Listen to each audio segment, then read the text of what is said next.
بالنسبة لفيروس كورونا، الحمد لله اللي رجعت الأمور تدريجيا من 1300 حالة إلى ما يقارب 520 حالة، فالشكر لله، والشكر كذلك لكل من ساهم في انخفاض هذا العدد.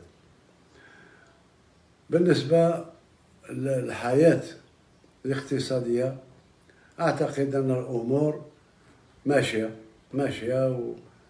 والميزانية تاع 2020 ربما ظهر باللي قاعدين في الطريق اللي سطرناه، يعني أن لا يمس أي مواطن ذو دخل ضعيف بضرائب جديدة.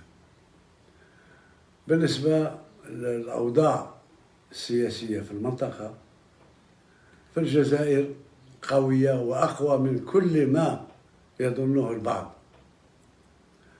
ما يجري حاليا كنا ننتظر فيه، ولكن الجزائر ما تزعزعش.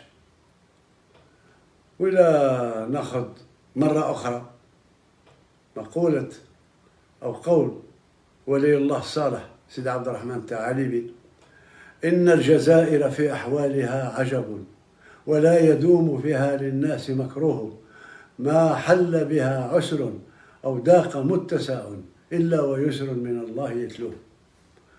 بالنسبة للدخول المدرسي والدخول الجامعي، الحمد لله